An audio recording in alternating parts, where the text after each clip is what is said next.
vamos agora começar a nossa segunda videoaula, que vai falar sobre a recepção dos candidatos ou examinandos. Antes de começar a nossa aula, é muito importante frisar que vocês, no dia da aplicação, vão receber um checklist. Esse checklist ele vai ser usado por vocês durante todo o período, porque eles têm todos os horários e as ações que precisam ser realizadas por horário.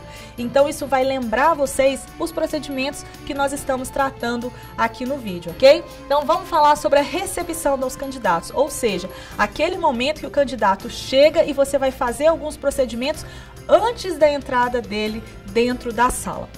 A primeira coisa que precisa ser feita é você conferir se o candidato realmente está previsto para fazer prova na sua sala.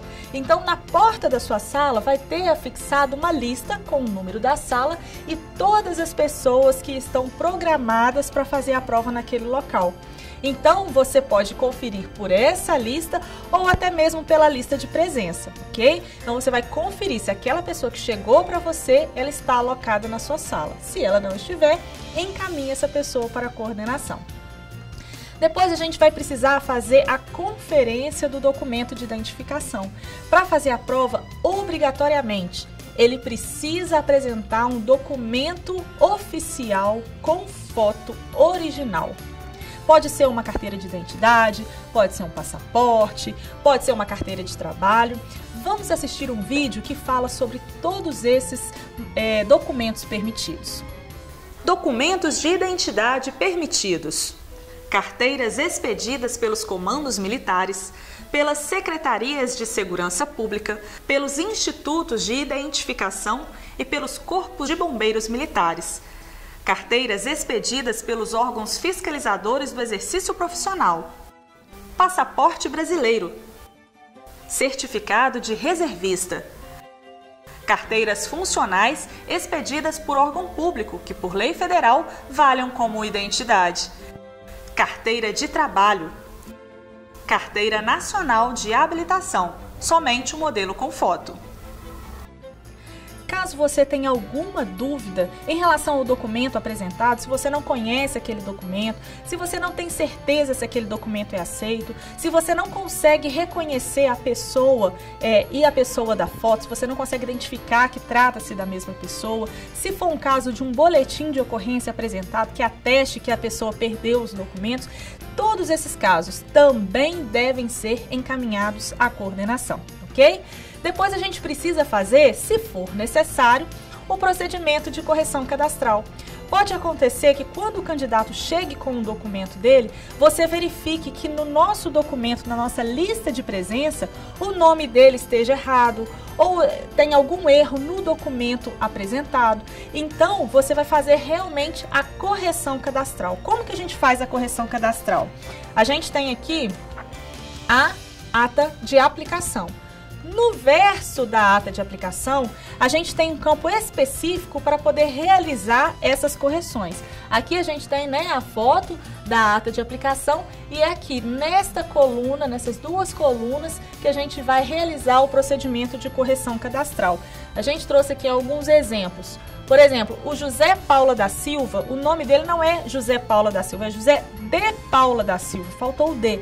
Então a gente vai assinalar aqui que o nome dele está errado, vai colocar um X, e aqui nesse campo em branco a gente vai escrever o nome correto. Não precisa escrever o nome antigo, que é para trocar, para acrescentar, não precisa explicar, somente colocar o nome correto dele escrito na frente, ok? Aqui tem um outro exemplo que o documento, o número do documento estava errado. Então vai aqui assinalar que o número do documento estava errado e vai colocar aqui na frente qual é o número correto. É importante a gente ressaltar que a correção é de algo que esteja errado.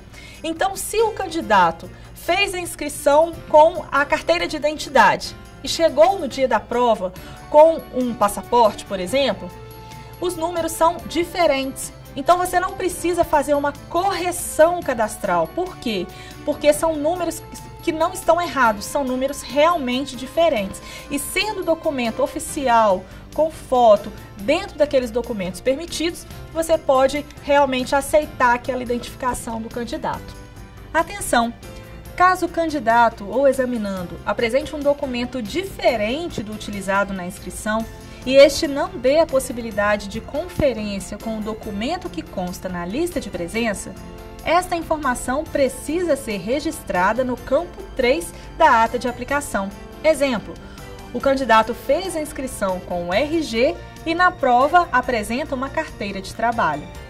Depois que você viu que o candidato está realmente alocado na sua sala, que ele apresentou o documento correto para poder fazer a prova, você vai colher a assinatura dele na lista de presença. Então aqui a gente tem a nossa lista de presença e o campo que ele assina é esse aqui, sendo que essa assinatura ela tem que ser feita do mesmo jeito que consta no documento. Então, se ele perguntar, pode fazer uma rubrica? Você vai verificar se o documento dele é daquela forma e vai orientar que ele faça a assinatura exatamente como no documento. Antes também dele entrar na sala, vamos lembrar que a gente tem 2 fiscais por sala no mínimo. Então, vamos pensar, enquanto um fiscal vai fazer a conferência do documento, vai colher essa assinatura, vai fazer esses procedimentos, o outro fiscal, ele já pode ir distribuindo o malote porta-objetos para que as pessoas, os examinandos, os candidatos, possam colocar ali todos os materiais que eles estejam portando e que não são permitidos o uso durante a aplicação. Então, eles precisam ter esses materiais lacrados antes de entrar na sala. Não é para entrar com o saquinho sem lacrar e lá dentro da sala fazer o lacre, não. Tem que ser antes, ok? Então, a gente vai precisar que todos esses materiais, celular, por exemplo, inclusive o celular precisa estar desligado e, se for possível, retirar a bateria do aparelho. E outros itens que a gente confere agora. Antes de entrar na sala de aplicação de provas, os candidatos deverão lacrar os equipamentos eletrônicos e ou materiais não permitidos, inclusive carteira com documentos e valores em dinheiro no malote porta-objetos fornecido pelo fiscal 2. O lacre só poderá ser rompido após o candidato deixar o local de provas. Se o candidato comparecer à sua sala portando arma de fogo, encaminhe esse candidato para a coordenação para que sejam feitos alguns procedimentos. E depois que o candidato estiver realmente alocado na sua sala, você tiver conferido o documento, tiver colhido a assinatura dele na lista de presença e ele tiver com todos os materiais proibidos lacrados, ele pode realmente entrar na sala de aplicação. Oriente-o a sentar na carteira que tem o nome dele.